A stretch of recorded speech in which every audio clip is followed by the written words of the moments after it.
koi na him ho yaum him ti zong kan he khapoi nang ma mu ding zong nu geren kan nan nei khapoi hila tin zil na mana lo han thanom tan chan chin thua sei ji vin lu go in mu ding kan num jing ei lo de gola nam min na thangai ka loi no me khat ka dong in mel hoi mi phnu thu ka he no me nei sei pi in ka ti le amma ni zo si ei sei pi in alim khat zong ei vat sa ei ni khat tu sanadin ka che amun kal hun chin na bai gi kan na hitan jil kum pu tong rong avlen no me ni common jit chin nei so tai ka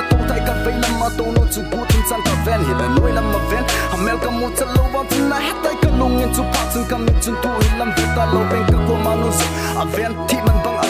zo bi no khat ve hun ki hei chan hoi dan chu pa na ku na va ti lu ki so la apang ni ka lung gelen ka tin tai nang ma ka lung sip jing jing tin ka hin lai sia nang ka lung se te can tu de sing de ki lung se na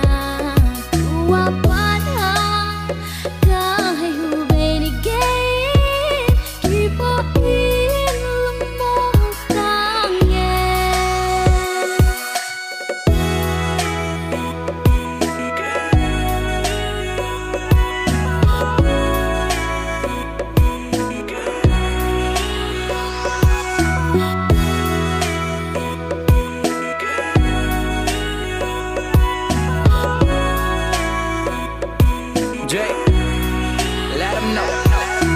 For you, my love gets bigger every single day. How I always dream and wish one day I can be your man. If you're with me, you don't have to worry about anything, because my love will never grow old, it will always blink. Let me tell you, Bonnie and Clyde, Romeo and Juliet, yeah. Love at first sight, we can be better than them. In this love story of us, darling, there is a happy ending, because my love ain't like the movie, it's a real feelings. Darling, let me tell you a thing or two. I don't want anybody else, I want only you. Can't imagine you not being mine, sad, but it's the truth. When I can treat you so much better, we'll make a perfect two. Yeah, I know, there's a plenty type of fish in the sea. You can take a chance on me, I'll show you how lovely I can be. Yeah, baby, I'm the better one. I'll be a great father to an amazing kid. Namil tang ida izad ve ka kitip a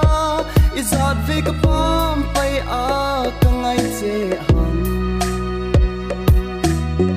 nang ma het lo wangon hui ta a izad ve ka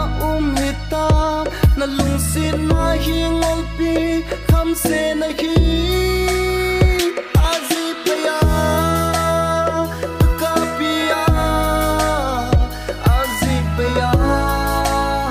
na pu ka do hai ki kheling tu sim ki khel zing hilap nang kangai na ki khel ti nei